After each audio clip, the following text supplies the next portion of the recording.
Iris website. We post some of this data up there. It's updated each week, but we have a plan in place to start updating it multiple times per week so that we could get the most up-to-date data out to people as quickly as possible. So that was pretty quick. That was a quick summary of how things are looking. Oh hell, looks like I could share now. Here's what it looks like. Here's what the report looks like with the colors. The colors indicate, you have to remember, this is not any one of these indicators means that we should go remote or that we should limit operations.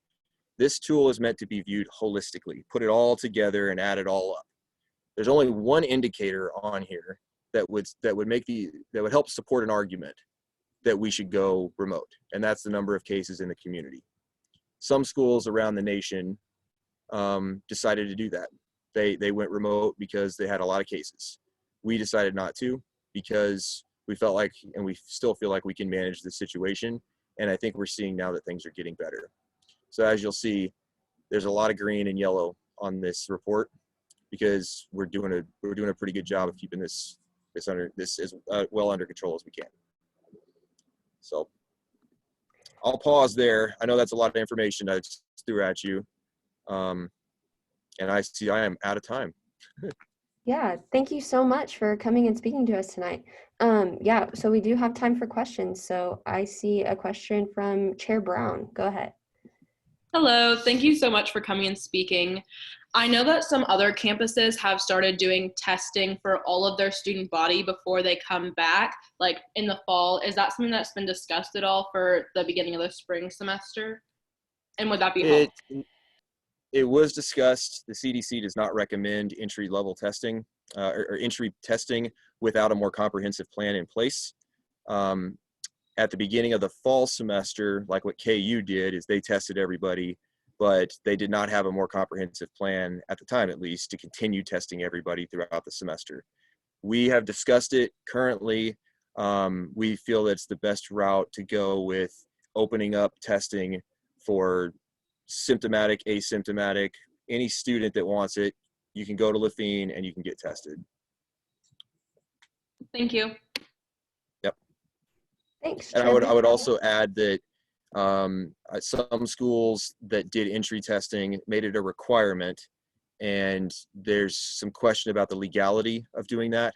Our general counsel's office advised that it would not be wise to set that sort of requirement in place, but we should do everything we can to encourage and educate people to come do it. All right, thank you. I see one next from Chair Boos. Yeah, thank you for coming in again. I just wanted to ask, I know that I've felt kind of uncertain about, say, whether I should get a mail-in ballot or not, when I should submit that. And so I was wondering, like, why, you stated that some of the data was on the dashboard. Why, like, what barriers are there to putting the rest of the data on the dashboard, or like color coding it in the same way that you have here, in a way to allow people to draw more conclusions than you're currently kind of providing the data for? Yeah, great question. I think the simple answer is that the next version that we're looking to improve the dashboard, it probably will look a little different, and it will include more information. We just didn't really have the right kind of capability to do that in the first round that's now up there. And the information that people were wanting, the case numbers, the % positive, quarantine, that's really what we were hearing people wanted for their information. But now we know that people want more information. They want more refined data and a better sense of where things are in terms of like the threshold levels. So we're working with Lafayette and communications and marketing on updating the dashboard so that it's a more helpful tool. Okay, thank you. I'm looking forward to it. Yeah, we are too. Right from the get-go, I never liked the once a week reporting and only little pieces of information, but we're trying to ramp things up as best we can. All right, Senator Glasscock, I see you next. Yeah, hi Elliot, thanks for coming out. You mentioned Yep. that the data on the dashboard currently doesn't point to remote being a necessity. Can you maybe elaborate what thresholds the university has, if any, for that kind of data to where remote would be a necessity? Yeah, so we are the only way, and please know this could always change, but realistically, the only way we would go remote, like we did in the spring, like pull the trigger and everybody goes home, is if the state or the county ordered us to do so. And we don't see that happening. If we do have to go remote, it will be a much more nuanced, thought out plan for what that looks like. And actually the provost's office has continued to work on that all semester. So it would be something like, no more lectures. All lectures go remote. But if you have a lab, if you have a discussion class, if it's a small group, if you're doing research, you could come together kind of like you are right now. If there's a need for, I don't know, if you're working on a project and you all need to get together as a class and work on it, there would be a way to do that, but the lecture portion wouldn't happen. But again, they're refining the details on all of that. But when you look at all these indicators and you look at the big picture and how things are going and how we've been able to manage this so far, there's really not a scenario that would get us to the point like we only have essential personnel on campus. It's not going to happen again unless we don't have a choice. And I promise you, we will do everything we can to avoid that. Okay, time for questions has expired. I see 2 more in the chat. Is there a motion to extend?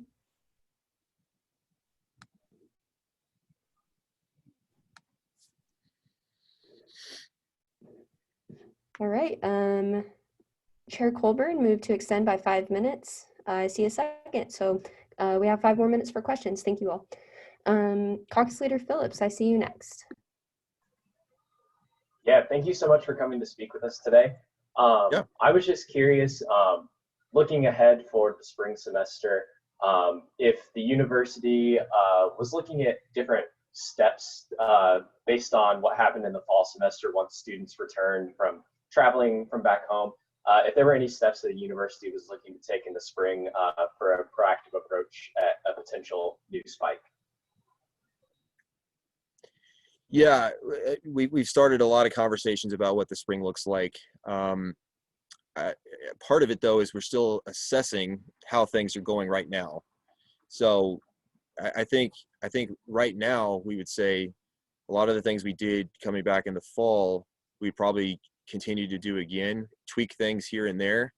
But as far as like dramatic changes, I don't know of any right now. Like I don't know of any plan to require entry-level testing or anything like that.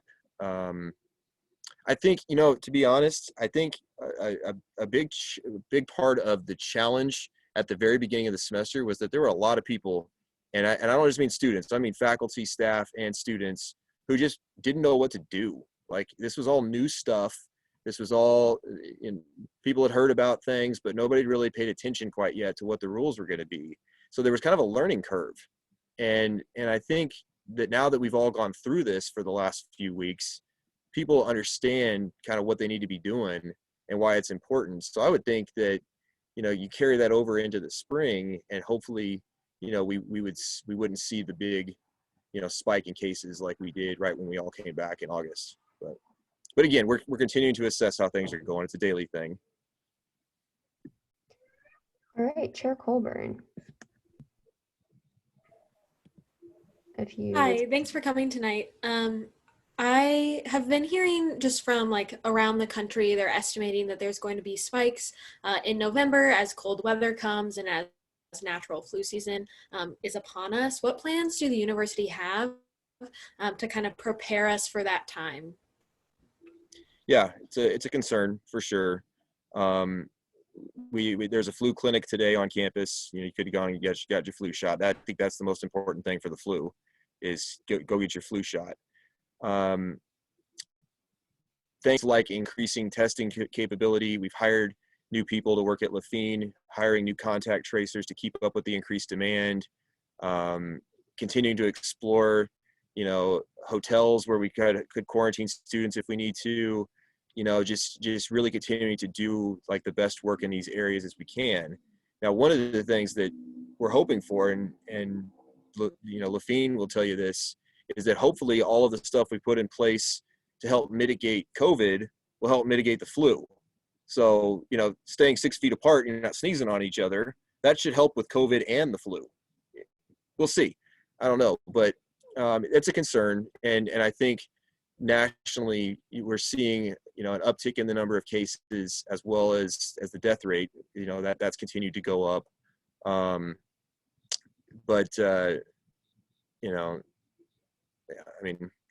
Understood on that. It's a big concern. Follow-up granted, Chair Colburn. Yeah, so you mentioned like increasing testing capacity. I was just wondering, like, are you currently like pleased with the number of students who are like taking advantage of testing? Or like what can we do, I guess, to incentivize more students taking advantage of testing so that we just have like a better baseline data? I wish more students would go get tested. I think we need more to go get tested. This has been a daily conversation that I've had with Student Life and Lafine. There are incentives that are out there. They're continuing. It's things like, gift certificates, laundry, that kind of stuff. But there's conversations about bigger incentives. And I know for sure that students have gone to Lafine and said the only reason that they're there is because they want the incentive that's available. So if that's what we need to do, there's conversations about, decreased rates on housing, better parking spots. You can enter a raffle and in like enter big prizes. Like there's conversations like that are happening. But to answer your question as succinctly as possible, we need more testing. We need students to go get tested. We're getting the Abbott ID machines, the ones that can do the 10 to 15 minute test. Those are coming in the next week or two. We have more staff. Like we have the space, we have the capacity to do it. We need people to show up. Cool. Thank you so much. Yeah, thanks for the questions. Time for questions has expired again, but if I see more questions. So yeah, Chair Booz moved to extend by 5 minutes. I see a second. So up next, I have Senator Grills. Thanks so much for coming out. You mentioned that we just lost one of our contact tracers. So is contact tracing on pause right now while we're waiting to fill that position, or are we still able to fulfill those needs? Good question. Contact tracing is continuing. On-campus contact tracing has kept up with demand. We're at 95 to 100%. Where it's gotten a little slower is in the community. And that's because the Riley County Health Department lost one of their employees. They still have other people though that are doing it. It's just gotten a little slower. That's my only point. Is he was like the leader of all of the contact tracers, but all those other people are still doing their work. It's all still happening. But they needed to bring in his replacement, and that person starts next week. But no, it's still going. It's just gotten a little slower. So I know you've probably heard stories of people not getting contacted about contact tracing, or it takes 2 or 3 days. Like I've heard those stories too. And I think the reason that it's slowed down is, there's lots of cases, but also they did lose an important person at the Riley County Health Department. Thank you so much. Yep. Up next, I have Caucus Leader Carlson. Hi, thank you for being here tonight. I was just wondering if Lafine and you guys have been accounting for the high number of student athletes who get tested every single week. I'm a student athlete here, and I know that I'm getting tested 3 times a week, and so I'm assuming that that's probably inflating the number of tests that are happening in comparison to regular students. So I'm just wondering, like, has that been accounted for or adjusted for in order to figure out what our true positivity rate is? Yeah, well, I mean, the student athlete cases and the testing is counted into the total number. So yeah, I mean, so it's a good point. So like when you see, the positivity rates and the number of cases, that could be a little bit skewed because we're testing student athletes all the time, whereas the larger student body is not being tested all the time. So yeah, it's a very good point. And yes, it's very closely accounted for. The medical director at Lafine, Dr. Kyle Gorel, he's also the main medical person for athletics. So he's very much involved in all of the moving pieces when it comes to testing with student athletes. Yeah. Follow-up granted. So just as a follow-up to that, is there any intention to like separate that data out to really understand what the positivity rate more truly reflects? Yeah, there's been talk about that so over the last couple of weeks, there was a period of time there where Student Life and Lafine were scrambling to keep up with the demand. In this last week, things have calmed down. So they are able to get things moving a lot better, and they're able to crunch more data. So they didn't have the bandwidth to do what you're talking about 3 weeks ago, but they are starting to be able to break down the data more accurately to point out what you're talking about. So yes, I'm hoping that we'll get to that point very soon where we can get some more nuanced information. Yeah. Awesome, thank you. But then I have to caveat this too. We could see a huge upswing next week, and all of a sudden we're back into crisis mode, and we got to take care of the basic stuff. But assuming we don't get to that point, then yeah, we're gonna get more refined data and get it out there, so that the public knows about it. All right, Senator Glasscock, feel free to go ahead. Yeah. So you mentioned that there were legal concerns around requiring testing for students. And kind of to follow up on the last question, you did mention that you were pursuing testing for sports players aggressively. Can you maybe expound on the reason for the aggressiveness in testing sports players over other students, and also answer whether or not that sports testing is required? And if so, kind of what the difference in legal concern for requiring that versus for all students was? Good question. It's the nature of the activities that many of the athletes engage in, that, the close contact, the training, the breathing and sneezing on each other all the time, that puts it at a higher priority. It's a higher risk activity. Like for the football team, I mean, it's pretty basic. The conferences, the individual schools have all said, like, you have to get tested or the players can't play. So they set that rule. When we talk about the larger population and doing required surveillance testing, what we really get into there are Fourth Amendment and privacy issues. And we don't have really the operational ability to pull that off, to actually go require ongoing testing of the entire community. So, but the legal considerations do come down to Fourth Amendment search and seizure type issues. We could easily see somebody turn around and sue the university for violating their Fourth Amendment rights. And then the next question would be, well, what are you doing with the information? How are you collecting it? How is it being used? And our answer to that would be, well, it's protected HIPAA information. We would treat it like any other medical record. But, we started adding all that up and thought there's just too much risk here. That plus, it's not necessarily the most effective strategy for battling this virus. It's very helpful, but it's not like the most important thing.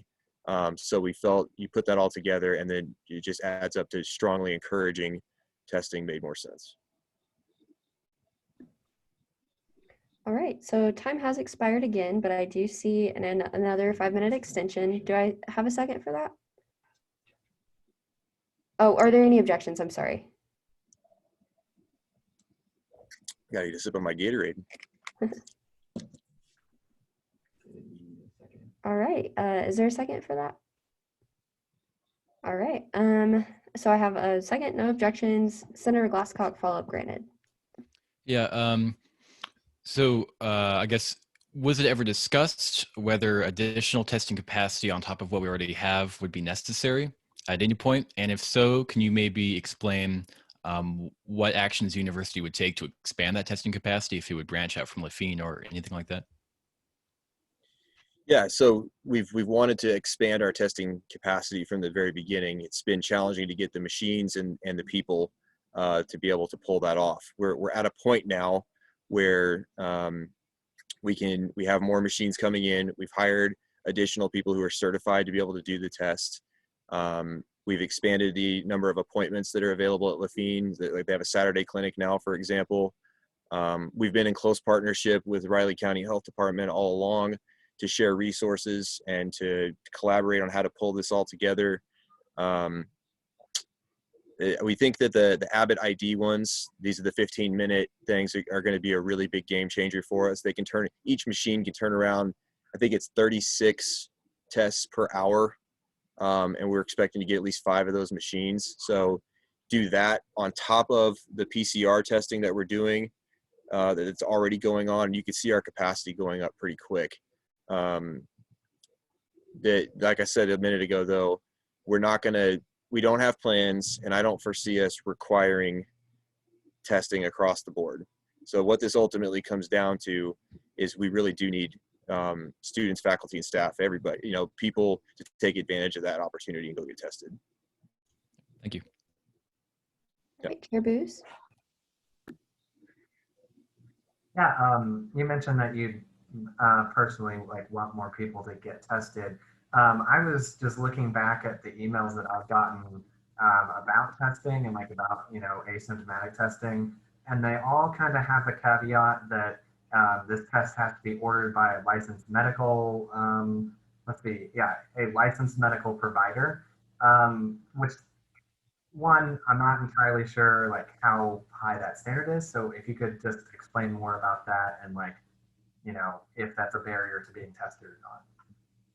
Yeah, so right now it's set up so you get your letter, you make your appointment, you go to Lafayette, they do a quick assessment. It's a nurse, it's a CNA, an RNA, a doctor, somebody with that credential or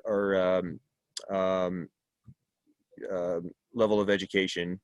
They would do an assessment real quick, say, okay, you are symptomatic for these reasons. Here's why you're going to be tested.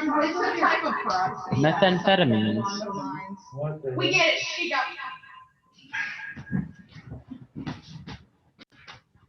Sorry, we caught the background noise there from somewhere. But what we're talking about doing now, because of the new staff and the new machines, is shifting to being able to do asymptomatic testing, to where you would get your letter saying, hey, when you can, come in and get tested, and you would just come in and you could just it'd be a quick nasal swab and you get tested, and it would be the 10 to 15 minute turnaround. That would be the asymptomatic part of this, and we would do that in addition to what we're already doing. So again, that the plan was introduced today at the executive leadership group meeting, and it's going to be presented formally to the group next week for consideration, and then we expect it to be implemented in the next couple of weeks. Okay, yeah, thanks. Yeah. Okay, that was my last question that I had. Does anyone else have any further questions? Or did I miss anybody?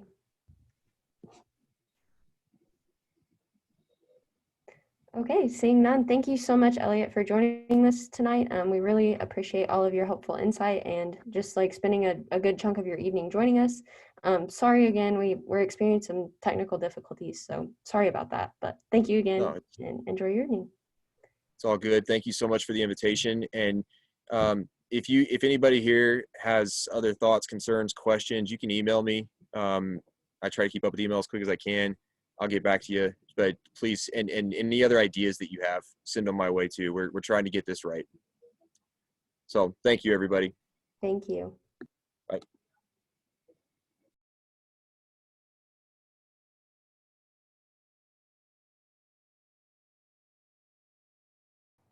Hi, everyone. Uh, Sorry, I'm back. My computer entirely froze everywhere. Can we give a quick little like clapping reaction to Maggie for just jumping right in and taking over, and for her excellent job chairing right now. Maggie, we appreciate like you and all the work that you do. So thanks so much for that. And I apologize everyone for all of my technical difficulties that I've been having. I'm glad it took 5 weeks in the semester before it got bad. So with that, I'll get the agenda shared again. Um, and we'll now move on. We'll now move on to approval of the minutes. The minutes were distributed last week. Does anyone have any like questions or corrections about those?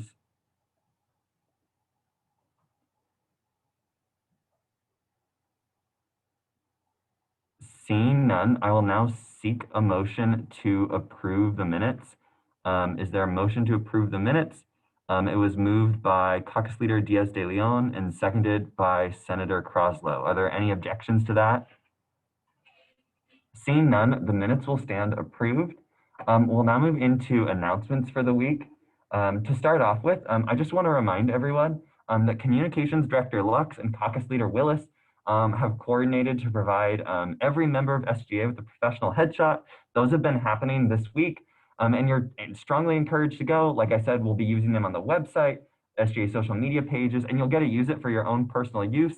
This is the first time we've ever done this for SGA, so it's a really exciting opportunity. Those headshots are being taken on Anderson Lawn. So if you'd like to sign up for a headshot, please just click on the link. They're still taking them tomorrow on Friday if you haven't gotten the chance to take one yet. So feel free to sign up. If you can, I've been told to inform everyone to try to keep the times together and close to other people as much as possible, just so that way there's like less setup and takedown during the day. But again, like this is a really cool opportunity and I encourage everyone who hasn't done it yet to do it. The next announcement that I have for the week is that SGA is currently looking for a few students to serve on the Student Organization Policy Review Work Group. This group will be dedicated to reviewing the policies that student organizations must follow, and will be looking at those policies through an anti-racist lens. If you are interested in serving as a student representative to this group, please email myself by Thursday, October 1st at 5 p.m. So basically before Student Senate next week, just to indicate your interest. This will be a really cool opportunity for a lot of like students to like serve and give some feedback.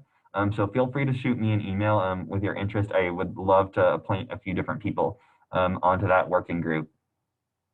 Next, SGA is partnering with the Student Athletics Advisory Committee in their annual Cats for Cans events. All donations will go to the Flint Hills Breadbasket, a local food pantry. And you can donate in one of two ways, either through like monetary gifts or through donating canned goods. If you have any canned goods, you're welcome to donate those in a small little box outside the legislative branch office. There's a small little table there, and I'm going to set up a cardboard box tomorrow for people to just set canned goods in there.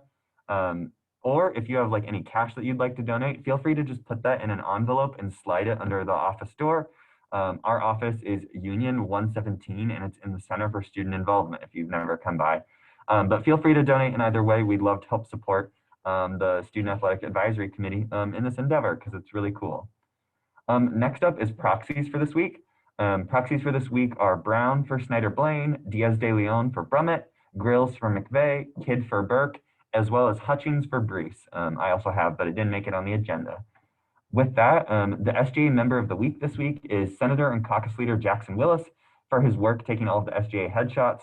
We appreciate your donation of your time and energy to give us all a useful photo for our personal and professional careers. So thanks so much for that, Jackson. If we can get some little clapping reactions for Jackson. We really appreciate him and all the time that he's put in this week helping us all out. Our quote of the week this week is fight for the things that you care about, but do it in a way that will lead others to join you. And that's from former Supreme Court Justice Ruth Bader Ginsburg. With that, we will now move into approval of appointments for this week, which is Resolution 22. Can I get a motion to consider Resolution 22?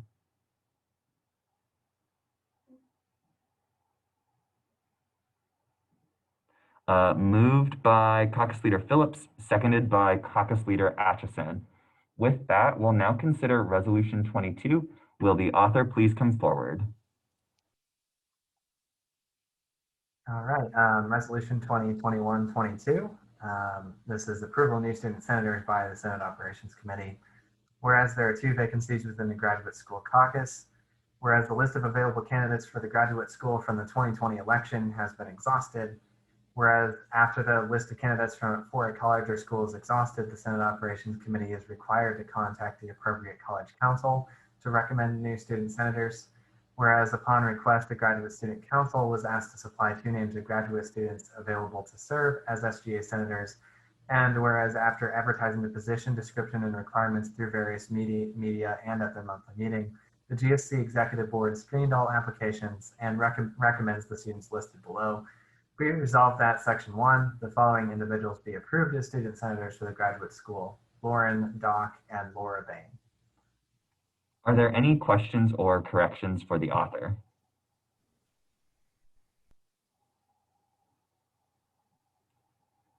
Seeing none, I will now seek a motion to approve Resolution 22.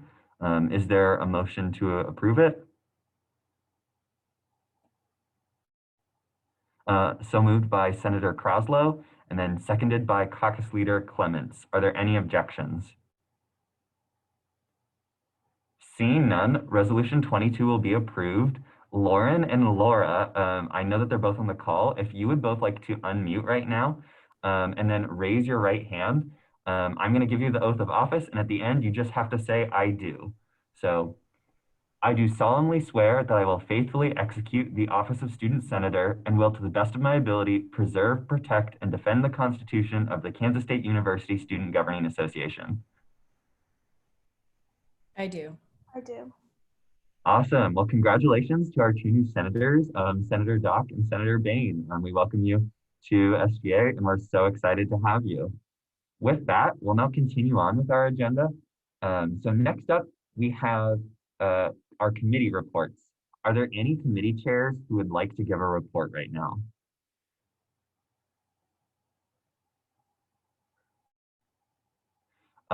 Chair Brown, you have the floor. Hi, everyone. I just wanted to give you all an update on privilege fee and the insufficient funds process. This is definitely a very accelerated timeline, so please reach out if you have any questions, because a lot of information will be coming very fast next week. So to give you a little bit of the timeline, Monday at 5:30, Tel and Nate will be giving the presentation that's going to be presenting the recommended callbacks or new fiscal year 21 budget. So this is going to be a similar omnibus bill as was done in the spring. It's going to have a large amount of whereas clauses explaining some of the recommendations, as well as new funding for all of our entities. So this will be presented to the committee Monday. I would really encourage you to come if you would like. The same presentation will be given Thursday in Student Senate, so you guys are able to see what all of the recommended allocations are. So that'll be Monday at 5:30. You can email me or DM me if you would like the Zoom link. And then Thursday, October 1st at 5:30, we will be having an additional privilege fee meeting before Student Senate to have our discussion and debate portion of the insufficient funds process. We had to add an extra meeting just because everything is moving so fast, and we want to let people know callbacks as early as possible. So that will be our main discussion and debate. And then Monday, October 5th, we will jump into regular entity reviews by starting with the Collegian. There's a chance we will continue to discuss and vote on that insufficient funds process after the meeting. Or after the presentation by Collegian. It just depends on if there's more discussion to be had. But please let me know if you have any questions. The next 2 weeks are going to be kind of crazy, and a lot of stuff will be happening. And I will preface and say these are very large decreases, and there's probably going to be some pretty difficult decisions that are having to be made. So please make sure you're asking any questions and doing all of that as early as possible, because we would like to special order that bill whenever we do introduce it to Student Senate on October 8th, I believe. Are there any questions for Chair Brown about the privilege fee?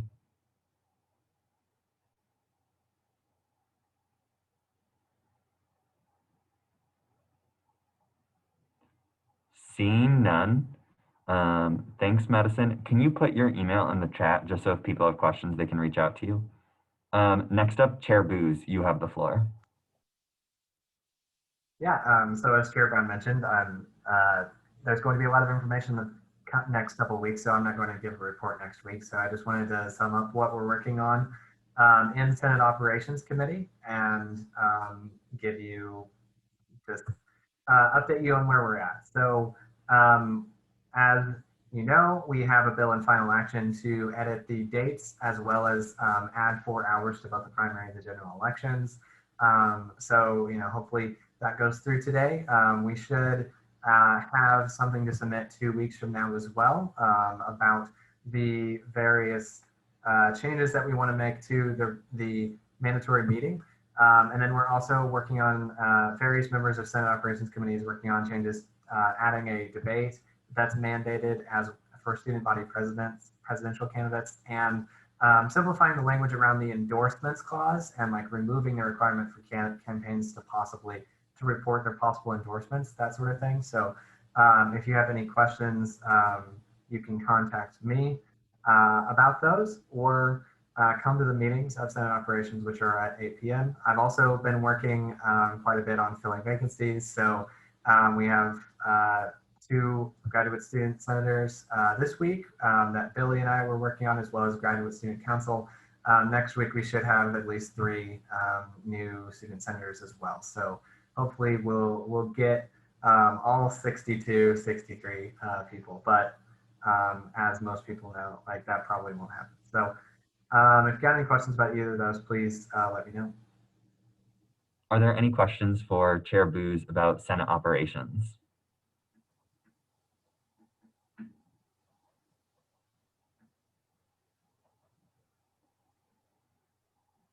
Seeing none, are there any other committee chairs who would like to give a report?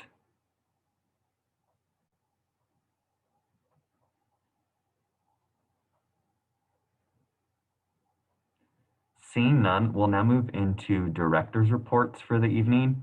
Are there any directors who would like to give a report?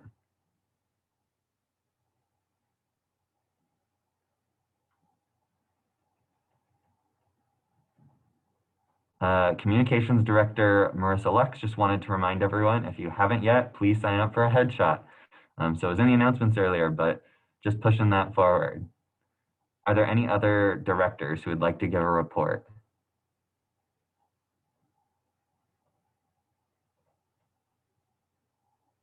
Seeing none, I did have one quick thing I wanted to update the body on. This week was the first meeting of the Tuition and Fees Strategies Committee. That committee is co-chaired by myself and Student Body President Tel Whitmer, and that committee really deals with reviewing the different college-specific fees and approving any potential new ones that come through. The fall semester is dedicated to reviewing old fees, and I just wanted to remind everyone that this fall, we will be reviewing the fees for the College of Architecture, Planning and Design, and the College of Agriculture.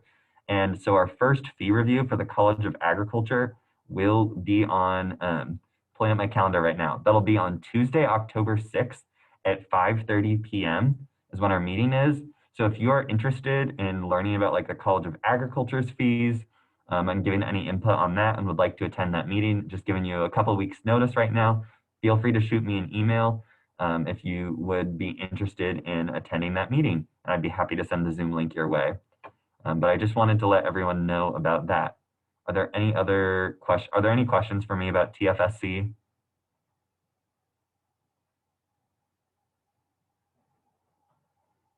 Seeing, sorry, Caucus Leader Phillips asked, you said TFSC was over Zoom. Correct. TFSC is meeting entirely online this semester. I would assume the whole year would be my guess, but we'll cross second semester when we get there. Are there any other questions about TFSC?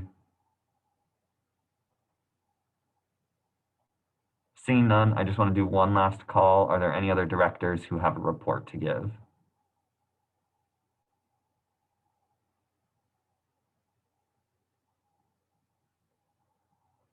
Seeing none, we'll now continue on with our agenda for the evening. We have no college caucus time tonight, so we will move into approval of minor allocations. Just to remind everyone, a minor allocation is a piece of legislation that's a request from a student organization that was less than $850. So Bill 10 is a minor allocation. The Veterinary Business Management Association requested $444.90, and we recommended them $444. And then Bill 11 was a request from the same organization for $561.58, and we recommended them $561.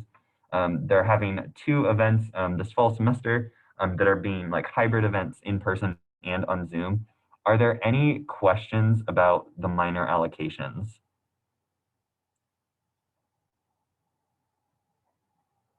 Seeing none, since they're minor, we don't have to vote on both of them like we would vote on a typical bill. So instead, it's just simply a motion to approve them like we would with a commendation or an appointment. So now I'll seek a motion to approve the minor allocations. Can I get a motion to approve them? So moved by Caucus Leader Carlson and seconded by Chair Brown. Are there any objections to approving Bill 10 and Bill 11?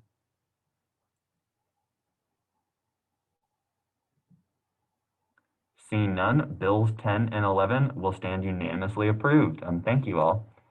With that, we'll now proceed into final action on Bill 12.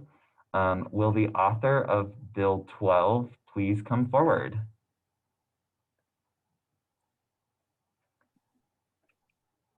Have any? Everybody, can you hear me well? Yes, I can hear you, Billy. Great. You have first right to debate. Yeah, I'd like everyone to consider this bill because it sort of honors our commitment to what Haley Spellman had done as the election commissioner last year. Her report recommended a number of changes. The one in this bill, as I said when we introduced it, is fairly straightforward and simple. That doesn't mean it's not important. The alignments that these changes, these amendments will make, streamline our election process and really make it more widely available for a greater number of folks. What we're looking to do here is initiate the process to start a widespread evaluation of our elections procedures to make sure they're as inclusive as possible and that we're allowing everyone the widest access to their franchise for student government. And so when we looked at this last week, what I mentioned were how we arrayed this vis-a-vis the start of the spring semester, not bouncing it off of spring break. And really what I want everyone to see is that we can't always go by spring break or something that's transient. Next semester, we won't have a spring break. So by having these locked in dates, we really allow ourselves the opportunity to make sure the elections go off without a hitch, without having to scramble and change dates that are predicated on something less substantial than the start of the semester. So with that, I urge you to vote yes on this and begin the process of improving our electoral access. With that, are there any questions for Senator Kraslow about his debate?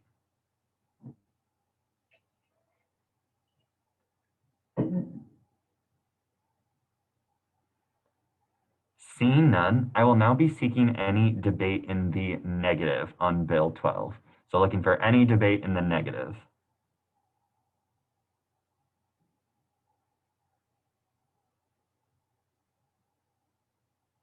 Seeing none, I'll now be looking for any more debate in the positive. I'll be seeking any more debate at all.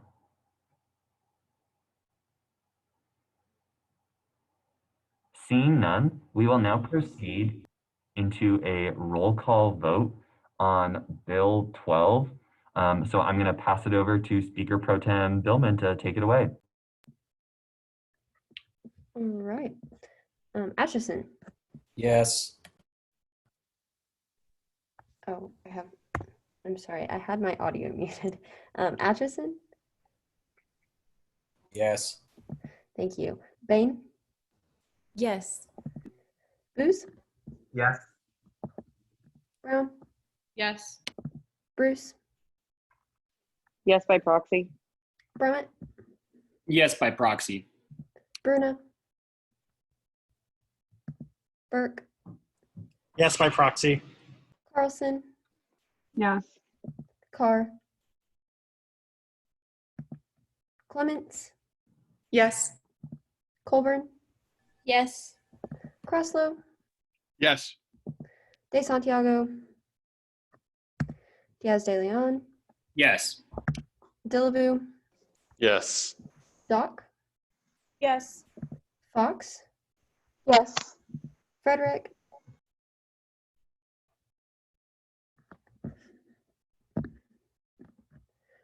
Gallardo,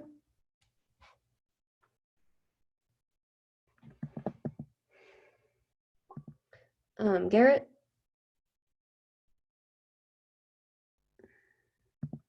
Glasscock, Yes. Grills, Yes.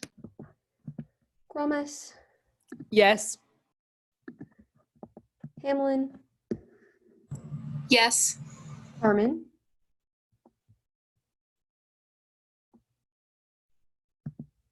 Yes. Sorry. that's okay. Heard, thank you. Hernandez, Yes. Hutchings, Yes. Jambunathan, Yes. Kidd, Yes. Levi, Yes. Manners, Yes. McKee, Yes. McVeigh,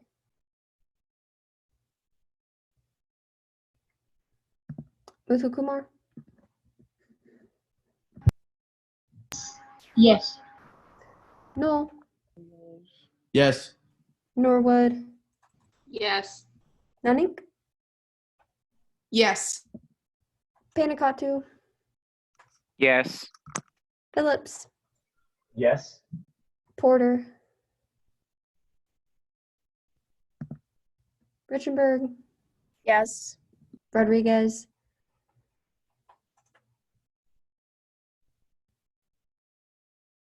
Schmidt. Oh, I'm sorry, I should have removed that. Shunjay, Yes. Snyder Ben, Yes. Snyder Blaine, Yes, by proxy. Fonts, Yes. Wallace, Yes. Ward, Wilcox, Yes. Willis, Yes. and Windholtz. Yes. Sorry. Thank you. And I have a yes for McVeigh by proxy and a yes from Ward. All right, a yes from Porter and a yes for Frederick. Yes. Okay. Anybody else? Anything? Okay. With that, Bill 12 passes 46 to 0. Thank you, everyone. Thanks so much, Maggie. See, can you mute yourself? Sorry, guys. Okay, with that, Bill 12 now passes. So we'll continue on with our agenda. We actually have nothing being introduced tonight, either minor allocation or legislation. So with that, we will just proceed directly into our second open period.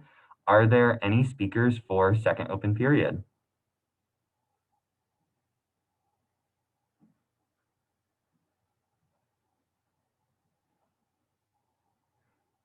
Speaker Pro Tem Billman, you have the floor.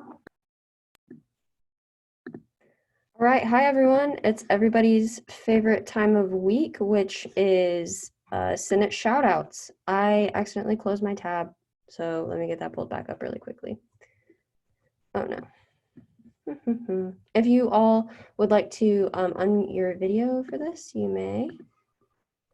Oh, no. I'm so sorry. It's not wanting to pull up.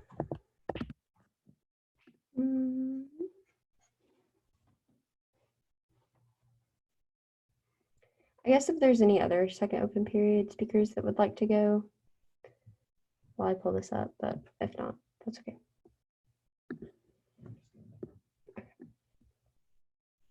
There we go. Okay. Shout out to Caucus Leader Willis and Communications Director Lux for working so hard on headshots this week. Yes, absolutely. Shout out to all the new at-large committee members. This time commitment will be well worth the positive impact they allow you to make. Totally. Shout out to intern Chapman for joining us at Senate tonight, and any other interns if we missed them. Yes, we love you, interns. Marta, will you marry me? Love, Mike. Shout out to Chair Colburn for doing so much work for National Voter Registration Day this year. Hashtag go vote. Shout out to caucus leader Carlson and the K-State volleyball team. Good luck tomorrow. Ashley Grills, will you be my Valentine? And Natalia for just being so amazing. Shout out to Chair Brown, Speaker Bothwell, and President Whitmer for their coming proof view recommendation. Yeah, absolutely so. Lots of work going in on that. And then there was one to me, but I won't read that out loud. So thank you so much, everyone. I hope that you all enjoy these.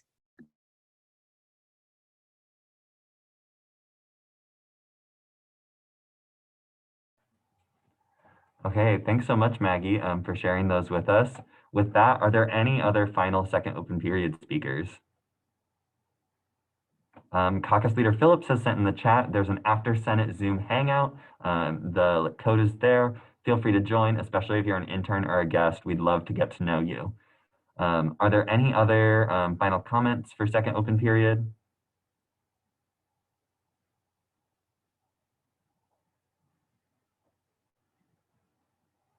Seeing none, we'll now proceed on. We don't have any reference of legislation this week because nothing was introduced. So with that, we're just going to move directly into second roll call. Basically, Maggie's running tonight's meeting. So with that, I'm going to turn it over to Maggie if she's ready to do second roll call for us. Yes. Oh, sorry. If I could, there we go. All right, Atchison. Here. Once again, I had my speakers muted, but okay. Bain. Here. Booze. And the Zoom where it happens. I loved that. Thank you. Brown. Here. Bruce. Brummett. I'm sorry, they're excused. Bruna. Carlson. Here. Carr. Clements. Here. Colburn. Here. Croslow. Here. De Santiago. Diaz de Leon. Here. Delavu. Here. Doc. Here. Fox. Here. Frederick. Gallardo. Garrett. Glasscock. Here. I got it here from Senator Frederick. Thank you. Grills. Here. Thomas. Here. Hamlin. Here. Harmon. Here. Hurd. Thank you. Hernandez. Here. Hutchings. Here. Jambunathan. Here. Kidd. Here. Levi. Here. Manners. Here. McKee. Here. Is excused. Muthukumar. Here, thank you. Knoll. Here. Norwood. Here. Nunning. Here. Phillips. Here. Panikatu. Here. Porter.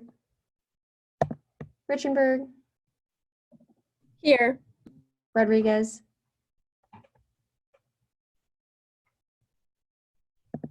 Rossi. Shunjay. Here. Senator Porter, I got you.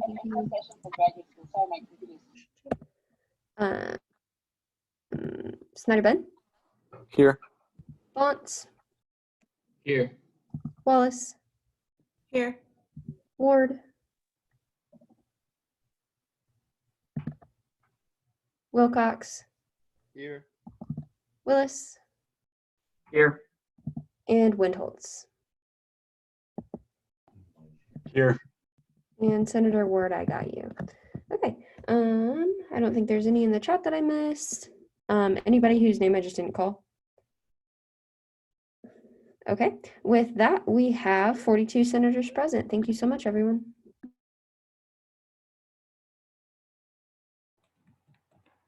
Okay, with that, we've now basically finished our meeting. Kind of a record, I think, for us. So with that, I'll now seek a motion to adjourn. Caucus Leader Kidd moved to adjourn till next week, same time, same place, seconded by Chair Brown. Are there any objections? Seeing none. Yeah, go Cats. Our meeting is adjourned. I'll look forward to seeing all of you next week. Have a lovely evening.